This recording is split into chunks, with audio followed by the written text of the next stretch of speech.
అందరికీ తిట్టడం ఎందుకంటే ఈ లోకంలో దేవుని పరిశుద్ధ ప్రజలుగా జీవించడం ఎలాగో మనం తెలుసుకోవాలి.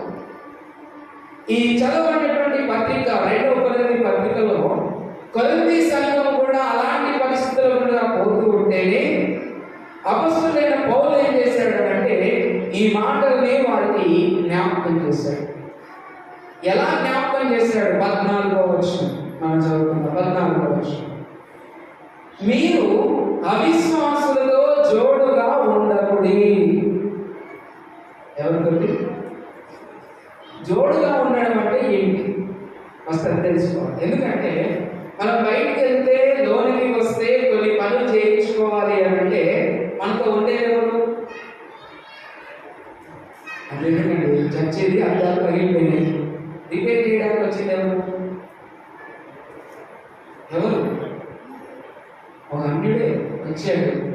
వచ్చిన తర్వాత అతనితో మాట్లాడాలి, కొంచెం నవ్వించాలి. ఎందుకంటే మనకి డబ్బు తక్కువ కావాలి, కొంచెం బేరమని చేయాలంటే కొంచెం మాట్లాడాలి, కొంచెం కలుపుకొని పోవాలి.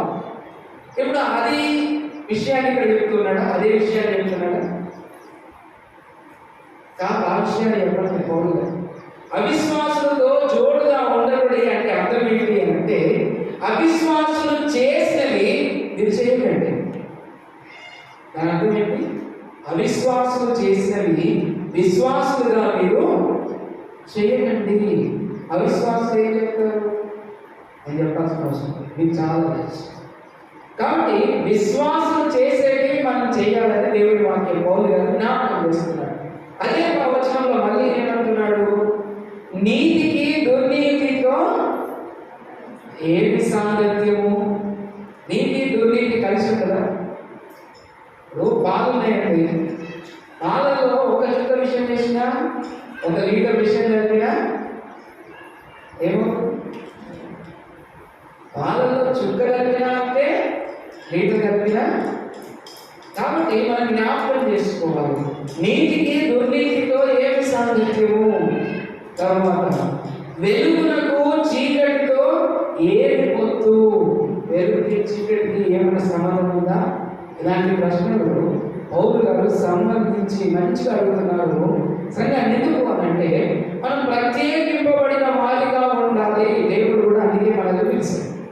ఎందుకు పిలిచాడు చెప్పాలి? ఎందుకు పిలిచాడు? యేసుప్రభు ఇప్పుడు పేతురును, యోహాను, ఆంద్రేయును వీళ్ళందరినీ పిలిచాడు. పిలిచి ఏమన్నాడు? అయ్యా, లోకం నీకు చాపు పట్టడం నేర్పించింది, నేను నీకు ప్రత్యేకతను నేర్పిస్తున్నాను. ఏంటి అంటే మిమ్మల్ని మనుషులు పట్ల జాగ్రత్తగా అంటే నేను సపరేట్గా ఉండడానికి నేను మిమ్మల్ని పిలుచుకున్నాను. ఈరోజు రక్షణ అనుభవం కూడా ఎలా మనకు వచ్చేది అంటే సపరేట్గా ఉండడానికే, అందరిలాగా ఉండడానికి కాదు, సపరేట్గా క్రీస్తు వరకు ఉండడానికి ప్రత్యేకపరుచుకున్నారు. కనుక ఇక్కడ ఏమంటున్నాడంటే విశ్వాసికి అవిశ్వాసికి జోడనేది ఉండదు, నీతికి దుర్నీతికి జోడనేది పొత్తు అనేది ఉండదు, చీకటికి వెలుగుకి పొత్తు అనేది ఉండదు. జ్ఞాపకం చేసుకోండి. ఇంకా లోతుగా ఆయన 15వ వచనంలో ఒక ప్రశ్న అడుగుతున్నాడు. ఏమడుగుతున్నాడు అంటే క్రీస్తుకు బెలియాలతో ఏమి సంబంధము? చెప్పండి. క్రీస్తుకు బెలియాలని తెలుసా?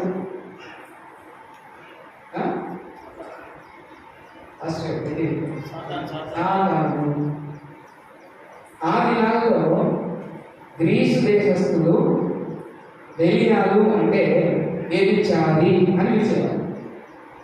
ఏమని పిలిచేవారు? వ్యభిచారి అని అన్నారు. బెలియాలు అంటే వ్యభిచారి. క్రీస్తుకు వ్యభిచారికి ఏంటి సంబంధం? ఏమైనా సంబంధం ఉందా? జ్ఞాపకం చేస్తున్నాడు. ఎందుకు జ్ఞాపకం చేస్తున్నాడు పౌలు గారు కొరింథీ సంఘానికి అంటే కొరింథీ సంఘంలో ఇవన్నీ ఉన్నాయి, అందుకే జ్ఞాపకం చేస్తున్నాడు.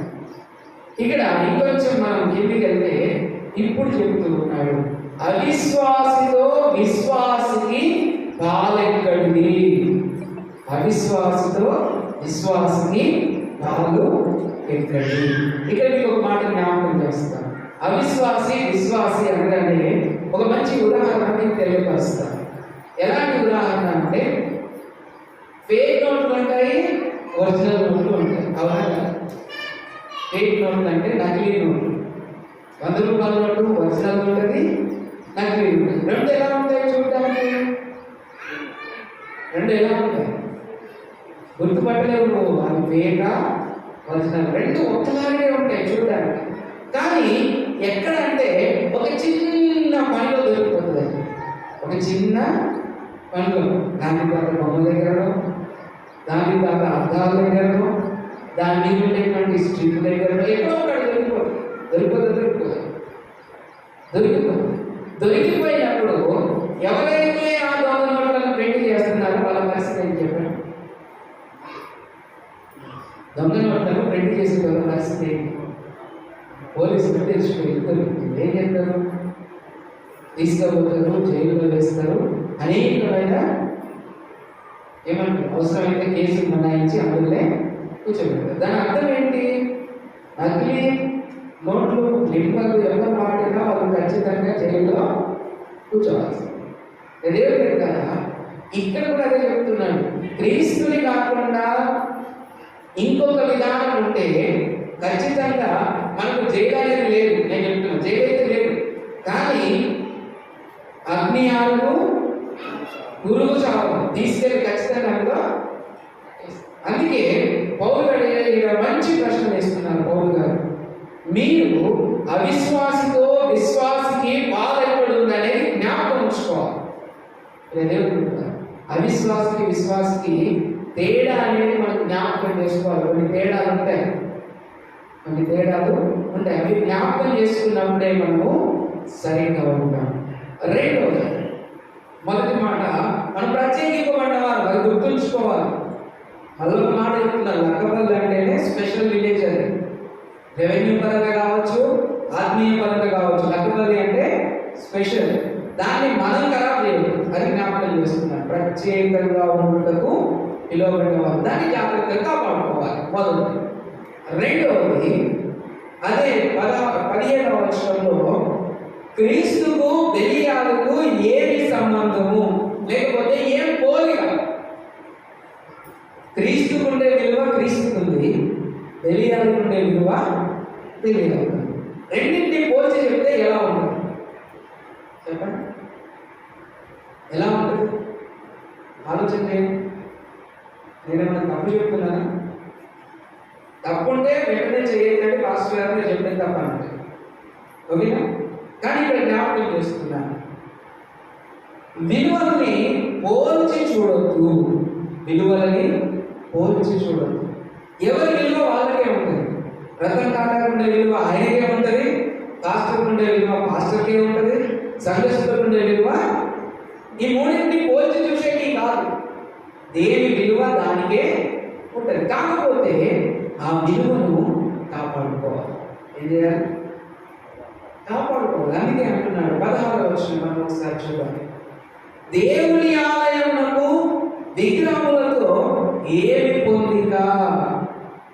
చూడండి, ఎంత పెద్ద ఆలయం కట్టుకున్నా అందులో ఒక విగ్రహం పెట్టారనుకోండి, దేనికి విలువ ఉంటుంది? దేనికి విలువ ఉంటుంది? హైందవ సహోదరులు అంటే ఒక కొబ్బరికాయ తీసుకొచ్చి ఆలయానికి కొడతారా, లోపల ఉన్న విగ్రహానికి కొడతారా? విగ్రహానికే కొడతాడు, ఆలయానికి కొట్టడు. ఇక్కడ ఏమంటున్నాడు? ఆలయానికి విగ్రహానికి ఏం పోతుందా? మీరు అర్థం చేసుకోవాలి. మన అందరము దేవుని ఆలయమై ఉన్నాము. ఏమై ఉన్నాము? దేవుని ఆలయమై ఉన్నాము. ఇది మనం జ్ఞాపకం చేసుకోవాలి. మనము జీవం గల దేవుని ఆలయమై ఉన్నాము. అదే చెప్తున్నాడు 16వ వచనం. మనము జీవము గల దేవుని ఆలయమై ఉన్నాము. మరొకసారి గుర్తు చేస్తున్నాం, మనము జీవము గల దేవుని ఆలయమై ఉన్నాం. ఎవరు మనము? ఎవరు మనము? జీవము కలిగిన దేవుని ఆలయము. ఈ జీవము గల దేవుని ఆలయము ఏం చేస్తుందంటే, దేవుని మందిరానికి వస్తే నీకు అవుతుంది. ఏం చేస్తుంది? ఏం చేస్తుంది? మందిరానికి రాగానే చక్కగా శుభ్రంగా చల్లటి గాలి తగ్గగానే ఏమవుతుంది? చల్లటి గాలి ఉన్నా లేకపోయినా పక్కన డిస్టర్బ్ చేసేవాడు ఉన్నాడు కాబట్టి ఖచ్చితంగా ఏం చేస్తారు, ఒక 2 నిమిషాలు అట్లయినా దేవుడు ఇట్లా జ్ఞాపకం చేసుకోండి. జీవం గల దేవుని ఆలయము నిద్రపోవడానికి వచ్చి ఇంట్లో మంచం లేదా, ఫ్యాన్ లేదా, కూలర్ లేదా, అరుగు లేదా, ఉన్నది. కానీ మందిరానికి వచ్చేసరికి హెచ్చరిక లేదు. మందిరానికి వచ్చేసరికి హెచ్చరిక లేదు. మందిరానికి వచ్చేసరికి భయం లేదు. దేవుడు అంటే ఉన్నాడో లేడో, ఉన్నాడో లేడు. అవునా కదా? దేవుడు జ్ఞాపకం చేసుకోండి. దేవుడు ఉన్నాడు, దేవుడు లేడని బుద్ధిహీనులు మాత్రమే తమ హృదయం అనుకుంటారు. అందుకే ఇక్కడ జ్ఞాపకం చేస్తున్నాడు, మనము జీవం గల దేవుని ఆలయమై ఉన్నాము. అందుకు దేవుడు ఇలా సెలవిస్తున్నాడు. దేవుడు ఒక మాట సెలవిస్తూ ఉన్నాడు. ఏం సెలవిస్తూ ఉన్నాడంటే, ఇదే దేవుని ప్రజలకు గుర్తింపు, ఐడెంటిటీ కార్డు. నీకు నాకు ఆధార్ కార్డు ఎట్లనో దేవుని ప్రజలకు ఇగో ఇది ఆధార్ కార్డు లాంటిది. చూడండి 18వ వచనంలో ఉంటాడు. దేవుడు సెలవిస్తున్నాడు, నేను వారిలో నివసించి. ఎవరిలో నివసించి సందర్భించాము? ఇప్పుడు ఒక క్లారిటీ తెలుసుకొని మనం ముగించుకున్నాం. మందిరంలో మనం కూర్చున్నాం. ఎక్కడున్నాం? మందిరంలో కూర్చున్నాం. ఇప్పుడు దేవుడు మనలో ఉండి ఇక్కడ సంచరిస్తున్నాడు. ఎంతమంది నమ్ముతారు? ఎంతమంది? ఆల్మోస్ట్ అందరూ నమ్ముతారు. అందరూ నమ్ముతారు. మరి నమ్మినప్పుడు నువ్వు నమ్మిన నీ నమ్మకానికి నిలబెట్టుకునే విధానానికి ఎక్కడ నాకు ఆలోచన చేస్తున్నాడు. ఇప్పుడు దేవుడు ఉన్నాడంటే ఎంత డిసిప్లైన్ ఉండాలి, ఎంత భయంగా ఉండాలి, ఎంత వణుకుతో ఉండాలి. దేవుడు ఆలోచన. అవునా కదా? నువ్వు నేను నమ్ముతున్నావు ఏంటి? ఇక్కడ 2-3 నా నామంలో కూడి ఉంటారో వారి మధ్యలో ఉంటానని యేసు ప్రభువు వాగ్దానం చేశాడు. నువ్వు కూడా అది నమ్ముతున్నావు. దేవుడు అక్కడ ఉన్నాడు అంటున్నావు. మరి ఆ విలువ ఏది? ఆ ఆలోచన ఏది? దానికి తగిన భయం ఏది? ఇంకా చాలా ప్రశ్నలు ఉన్నాయి. కానీ ప్రశ్నలకు సమయం కాదు, మన సమాధానం చెప్పాలి. ఎవరికంటే నువ్వు పాస్టర్కి చెప్పినా చెప్పకపోయినా నడుస్తుంది, సంఘటనలకు చెప్పినా చెప్పకపోయినా నడుస్తుంది. దేవుడికి చెప్పాలి. ఎవరికి చెప్పాలి? దేవుడికి చెప్పాలి ఖచ్చితంగా. ఇంకా తర్వాత నేను వారిలో నివసించి సంచరితును, నేను వారి దేవుడనై ఉందును, వారు నా ప్రజలై ఉందురు. దేవుడు బిడ్డలారా, దేవుడు ఇశ్రాయేలీయులకు దేవుడా కాదా? ఇశ్రాయేలీయులకు దేవుడా కాదా? నమ్మకంగా చెప్తాను, మన దేవుడు ఇశ్రాయేలీయుల దేవుడని ఫిలిష్తీయులు వణికారు, భయపడ్డారు. ఇశ్రాయేలీయుల మీదకి నువ్వు ఎలా వస్తావు? యెహోవా పేరిట నేను నీ మీదకి వస్తున్నానని దావీదు భక్తుడు ఫిలిష్తీయుల మీదకి వెళ్ళిపోయాడు. ఎందుకు వెళ్ళాడు? దావీదు భక్తుడు నమ్మాడు, దేవుడు మాతో ఉన్నాడు, దేవుడు మా మధ్యలో ఉన్నాడు, దేవుడు మమ్మల్ని నడిపిస్తూ ఉన్నాడు. వెళ్ళిపోయినప్పుడు మనం ఇంకొక మాట ఆలోచన చేయాలి. దేవుని ప్రజలైన ఇశ్రాయేలీయులు తప్పు చేశారు. చేశారా? చేయలేదా? చివరాఖరికి ఈ మాట చెప్పిన దావీదు కూడా తప్పు చేశారు. చేశారా? చేయలేదు. చేసిన దానికి మూల్యం చెల్లించుకున్నారా? చెల్లించుకోలేదా? చేసిన దానికి మూల్యము చెల్లించుకున్నాం. దేవుని పిల్లలు మనం కూడా జ్ఞాపకం చేసుకోవాలి. మనం దేవుని ప్రజలు, మన దేవుడు పిలుస్తూ ఉన్నాడు. దేవుడు పిలిచినప్పుడు దేవుడికి తగినట్టుగా నువ్వు నేను లేకపోతే ఏం చేయాలి? ఏం చేస్తాడు దేవుడు? ఆలోచించారు. కొరింథీ పత్రికలోనే 10వ అధ్యాయం అనుకుంటా ఆయన అంటాడు, ఇదిగో ఇశ్రాయేలీయులకు సంభవించినవన్నీ కూడా ఈ కాలంలో ఈ యుగమందు ఉన్న మనకు బుద్ధి కలగడానికే కలిగించాడు. ఏం కలగడానికి? ఎవరికి? ఒకవేళ అనుకుంటే పాస్టర్ కలేకి బుద్ధి కలగాలి, పాస్టర్ కలేకి కూడా బుద్ధి రావాలి. కొన్ని విషయాలు బైబిల్ గురించి చదివినప్పుడు, పాత విషయాలు తెలుసుకుంటున్నప్పుడు, దేవుడి గురించి తెలుసుకుంటున్నప్పుడు బుద్ధి రావాలి. బుద్ధి రావట్లేదు అన్నట్టు చెప్పండి. బుద్ధి రావట్లేదు ఆలోచించుకోవాలి. చూడండి ఒకసారి కొరింథీయులకు రాసినటువంటి మొదటి పత్రిక 10వ అధ్యాయం, మొదటి పత్రిక 10వ అధ్యాయం 6వ వచనం. వారు ఆశించిన ప్రకారం మనము చెడ్డ వాటిని ఆశించకుండునట్లు. వారు రాయించిన ప్రకారము మనము చెడ్డ వాటిని ఆశించకుండానట్లు ఈ సంగతులు మనకు దృష్టాంతములుగా ఉన్నవి. 11వ వచనం. ఈ సంగతులు దృష్టాంతములుగా వారికి సంభవించి యుగాంతమందున్న మనకు బుద్ధి కలుగుటకై ఎందుకు రాయించాడు?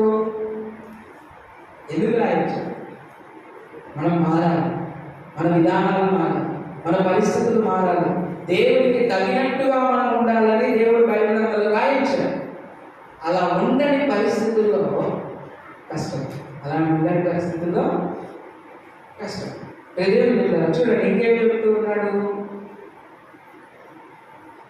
2వ కొరింథీ పత్రిక 6వ అధ్యాయం 18వ వచనంలో, నేను వారిలో నివసించి సంచరించుదును, నేను వారి దేవుడినైందును, వారు నా ప్రజలైందురు, కావున మీరు వారి మధ్య నుండి బయలువెళ్ళి ప్రత్యేకంగా.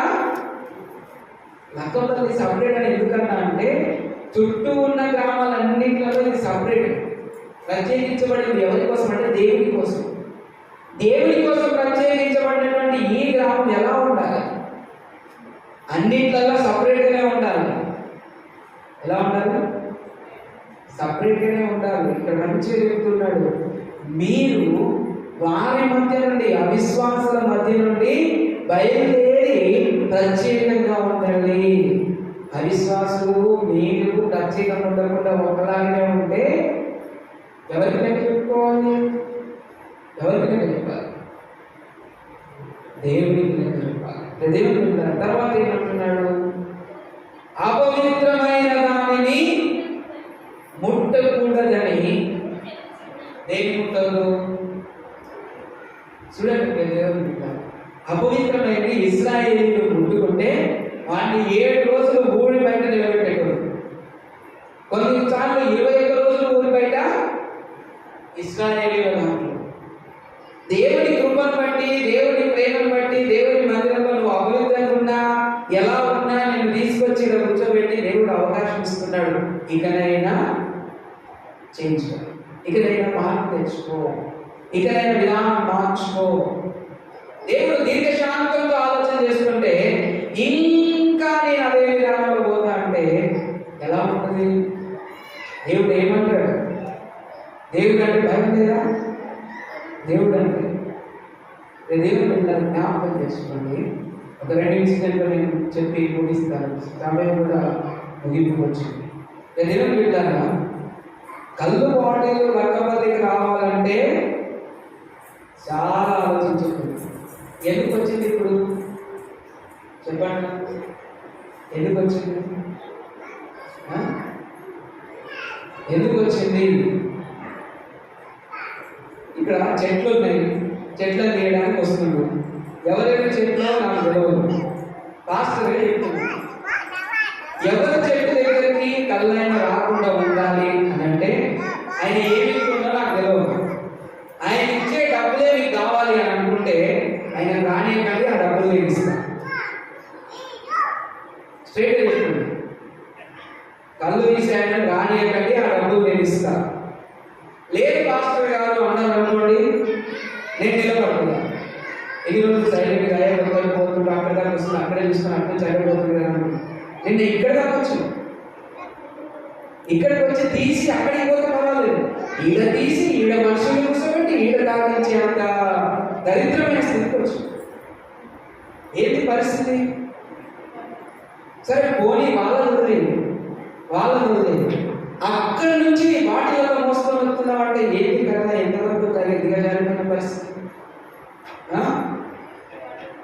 చూడండి, సేవకుడి మీద ప్రేమతోటి సంఘం ఇబ్బందుల్లో ఉంది, ఒక మాట అనకూడదు, ఒక విధానంలో వెళ్తుంది, దాన్ని సెట్ చేసుకోవాలి, దేవుడు చూస్తున్నాడనే భయాన్ని తెలియజేయాలి.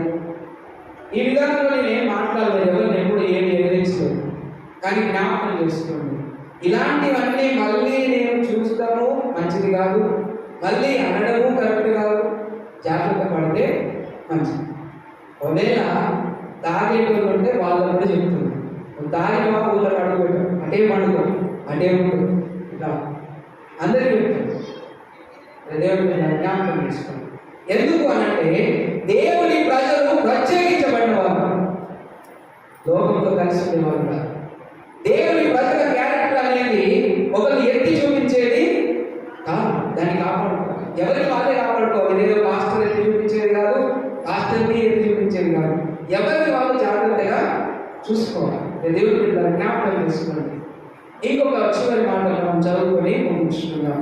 దేవుని బిడ్డలారా, మరియు నేను మిమ్మల్ని చేర్చుకుందును, మీకు తండ్రినై ఉందును, మీరు నాకు కుమారులను కుమార్తెలనై ఉందురని సర్వశక్తిగా ప్రభువు.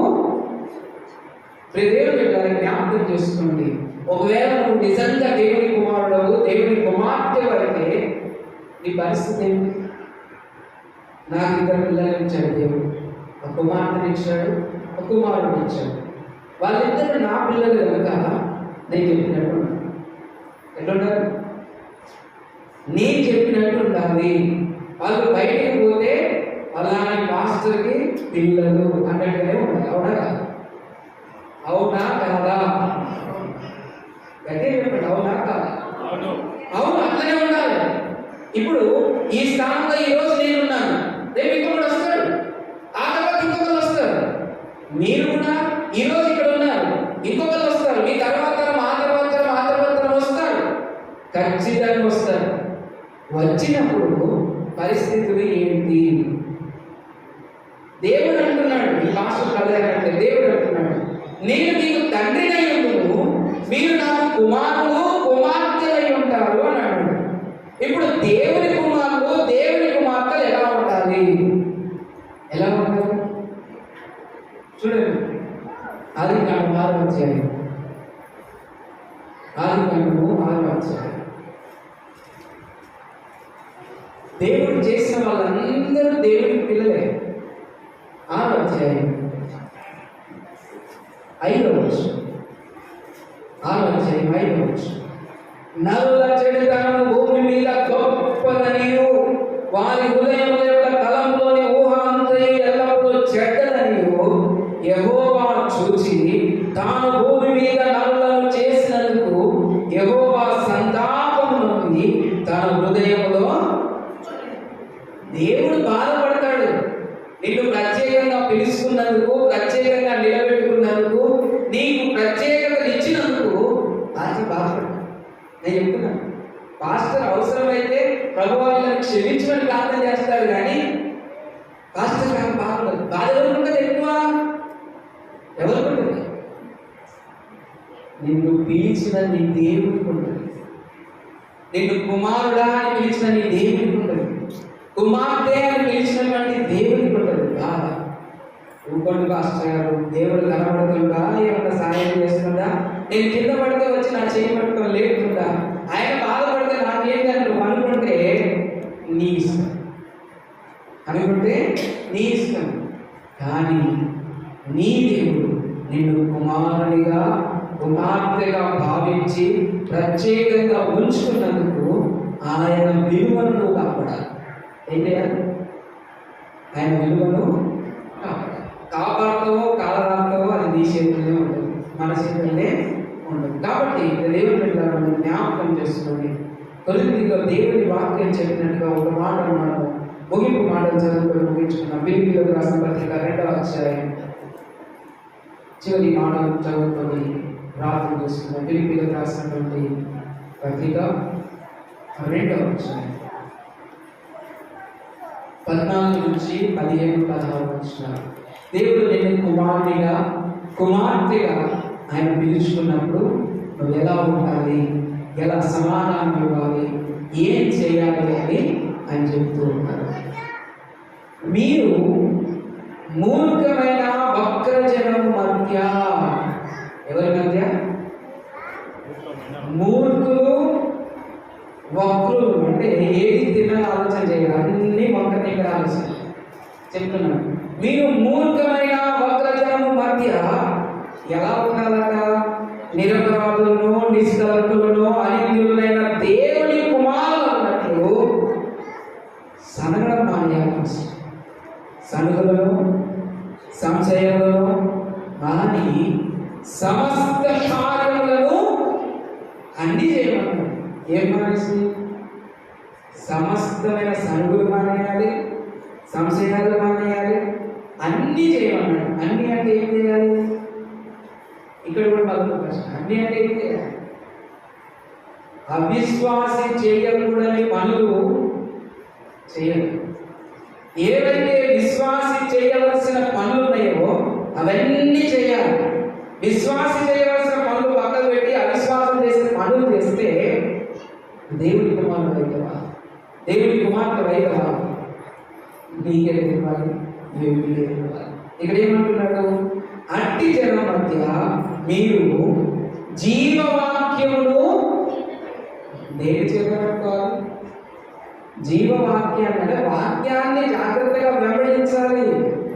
జీవవాక్యమును చేత పట్టుకొని లోకమందు జ్యోతుల వలె కనబడుచున్నారు.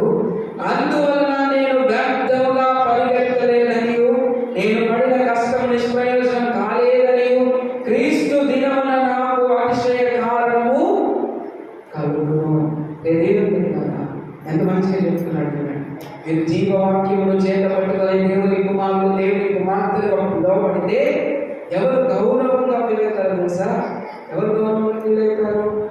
ఇంతకుముందు ఎంతమంది దైవజనులు ఇక్కడ పనిచేశారో వాళ్ళందరూ మీకు ఎంత మంచి మాటలు చెప్పారో వాళ్ళందరూ గౌరవంగా పిలుగుతారు. దేవుడు జ్ఞాపకం చేసుకోండి. లక్నో నుంచి మనం ఎక్కడికి పోయినా సేవకుల పేరు చెప్పండి అయితే. కాబట్టి జ్ఞాపకం చేసుకోండి. సేవకుని పేరు నిలబెట్టాలన్నా, సేవకుని పేరు మడగొట్టాలన్నా సంఘం చేతులేదు. దేవుని పేరు నిలబెట్టాలన్నా, దేవుని పేరు మడగొట్టాలన్నా సంఘం చేతులే. జాగ్రత్తగా దేవుని కుమారులుగా, దేవుని కుమార్తెలుగా మనం జాగ్రత్త పడితేనే పాల్గొనవచ్చు. లేదు అని అంటే నరకం మన కోసం వెయిట్ చేస్తుంది. అజ్ఞానులు.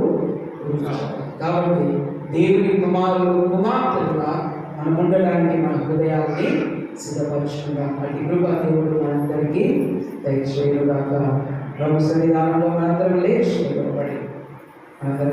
నిలబడి విన్న మాటల్ని బట్టి ప్రార్థన చేసుకుందాం. ఇదిగో దేవుడు జ్ఞాపకం చేస్తూ ఉన్నాడు. దేవుని కుమారుడు, దేవుని కుమార్తెలు కనుక దానికి తగినట్టుగా ప్రత్యేకించబడిన వారిగా ఉండడానికి పిలువబడ్డారు. దేవుని యొక్క విలువను కాపాడడానికి పిలువబడ్డారు. దేవుని ప్రజల యొక్క గుర్తింపును నిలబెట్టుకోవడానికి పిలువబడ్డారు. ప్రత్యేకంగా ఉండడానికి దేవుడు నడిపిస్తున్నాడు. కనుక అందరం కళ్ళు వచ్చి ప్రార్థన చేసుకున్నాం. ప్రతి ఒక్కరూ కూడా కళ్ళు వచ్చి కళ్ళు వేసుకుని నిన్న వాక్యాన్ని బట్టి మనం ప్రార్థన చేసుకుందాం. ప్రతి ఒక్కరు ప్రార్థనలో ఉంటుండగా జేమ్స్ మాస్టర్ గారు ప్రార్థన చేస్తారు.